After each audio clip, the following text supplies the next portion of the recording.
Ecehiela 19. nodaļa. Bet tu dziedi raudu dziesmu par Izraēla valdniekiem un saki, tava māte tiešām bija kā īsta lauvas māte starp lauvām. Viņa dzīvoja lauvu starpā, jaunu lauvu vidū viņa uzaudzināja savus dēlus. Vienu no saviem dēliem viņa uzaudzināja par īstu jaunu lauvu. Tas mācījās iegūt laupījumu, aprija cilvēkus, un citas tautas to dzirdēja, sagūstīja viņus savās bedrēs un aizveda to važās uz Ēģiptes zemi. Kad nu viņa māte redzēja, ka bija vīlusies, ka viņas cerības pagalam, tā ņēma vēl vienu no saviem dēliem un izaudzināja to par jaunu lauvu. Tas staigāja lepni lauvu starpā, kļuva par īstu jaunu lauvu, mācījās iegūt laupījumu un aprija cilvēkus.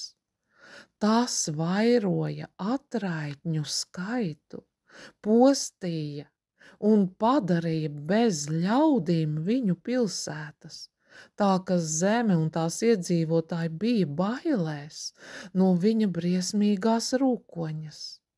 Tad sacēlās tautas no apkārtējām zemēm pret viņu, izstiepa pār viņu savu tīklu un sagūstīja viņu savā bedrē.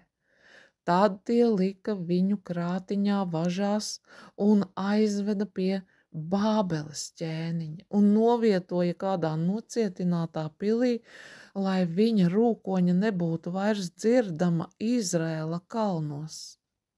Tava māte bija kā vīna koks, kas stādīts pie ūdens. Tas bija auglīgs un pilns kuplu vijīgu stīgu no bagātīgā ūdens. Tam bija viena spēcīga atvase, kas derēja valdnieka scepterim, un tā pacēlās augsti pār citām, kuplo zaru vidū, un bija tālu redzama ar savu augstumu un savu zaru daudzumu. Bet tad šo vīna koku dusmās kāds izrāva un nometa zemē.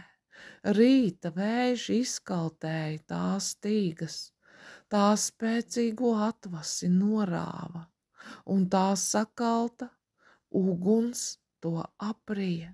Tagad tas pārdēstīts tuksnesī, neauglīgā izkautušā zemē, un uguns ir izgājusi no viņa zariem un aprijusi tā augļus. Tam nepalika pāri vairs nevienas stipras atvases, valdnieka scepterim.